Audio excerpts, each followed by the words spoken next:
Hello friend, हमारे YouTube channel the electrician में आप सभी का स्वागत है। आज की वीडियो में हम बात करेंगे कि लिफ्ट लाइसेंस के लिए क्या क्या चेक पॉइंट होते हैं, या फिर जो इंस्पेक्टर आते हैं या गवर्नमेंट अधिकारी जो आते हैं वो कौन कौन से पॉइंट को नोटिस करते हैं। तो नंबर 1, जो आपकी लिफ्ट की मोटर है, पैनल है और जो गाइड रेल लगी होती हैं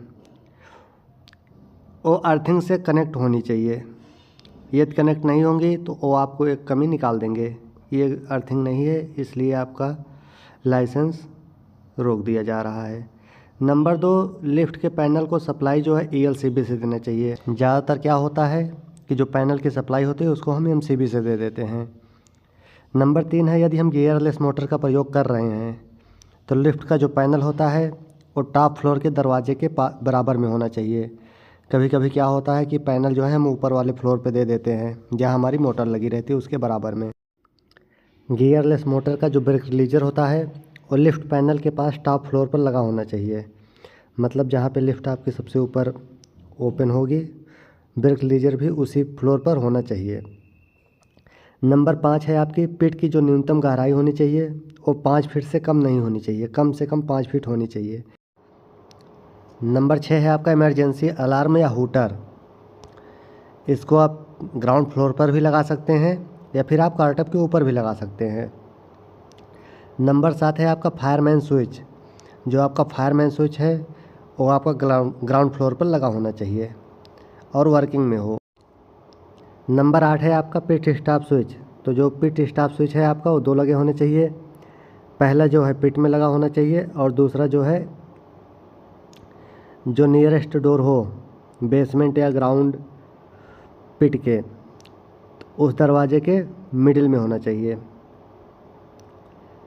नंबर 9 है आपका बफर स्प्रिंग। तो जो आपकी बफर स्प्रिंग है वो दोनों ही बफर स्प्रिंग इंस्टॉल होनी चाहिए, वो काउंटर वेट की हो या फिर कार की हो, दोनों ही बफर स्प्रिंग आपकी लगी होनी चाहिए। नंबर 10 है आपका OSG। जो आपका ओवर स्पीड गवर्नर है वो लगा होना चाहिए और पूरी सेफ्टी के साथ लगा होना चाहिए। मतलब ये कि क्लच रॉड उसमें डली होनी चाहिए। नंबर 11 जो आपकी सॉफ्ट लाइट लगी होनी चाहिए, उस सॉफ्ट लाइट के लिए MCB और एक स्विच सेपरेट होने चाहिए। नंबर 12 है, कोई भी सर्किट बाईपास नहीं होना चाहिए। नंबर 13 है, गियरलेस मोटर के पास जो विंडो होती है वो विंडो कवर होनी चाहिए, जिसको हम ज़रूरत पड़ने पर ओपन कर सकें। नंबर 14 का, लिफ्ट कार के अंदर एक नेम प्लेट लगा होना चाहिए जिस पे अंकित होना चाहिए कि हमारी लिफ्ट जो है कितना वज़न उठा सकती है या कितने पैसेंजर की है। जैसे मान लो लिफ्ट यदि आपकी 10 पैसेंजर की है तो लगभग 680 kg के आसपास वो वज़न उठा लेगी वो। इस प्रकार का नेम प्लेट अंकित होना चाहिए। नंबर 15 है आपका, लिफ्ट का जो काउंटर वेट होता है वो साइड काउंटर वेट होना चाहिए। ऐसा ना हो कि लिफ्ट की जहाँ पे आपकी ओपन हो रहा है जिस साइड, उसके पीछे काउंटर वेट है। क्योंकि पहले जो लिफ्टें होती थी उस पर पीछे भी काउंटर वेट लगे होते थे, लेकिन अब क्या है कि आपका जो काउंटर वेट है वो साइड में ही होना चाहिए। 16 नंबर है, जो आपकी लिफ्ट की पिट है वो लेंटर पर नहीं होनी चाहिए। कभी कभी क्या होता है, लोग बेसमेंट को छोड़ देते हैं और ग्राउंड फ्लोर पे ही पिट बनवा करके लिफ्ट वहीं से स्टार्टिंग पॉइंट दे देते हैं।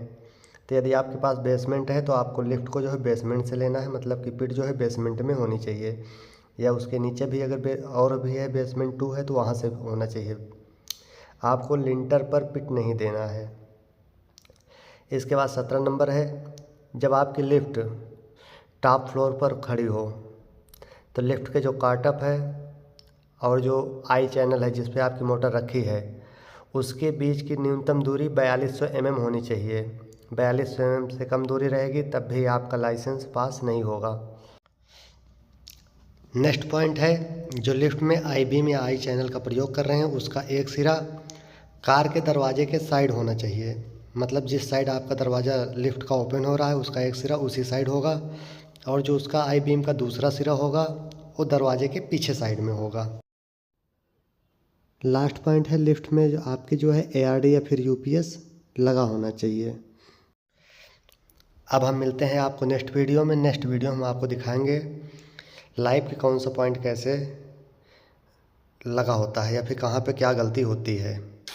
आशा करते हैं आपको हमारे द्वारा दी गई जानकारी अच्छी लगी होगी। तो वीडियो को लाइक करें और चैनल को सब्सक्राइब करें। मिलते हैं नेक्स्ट वीडियो में, तब तक के लिए धन्यवाद।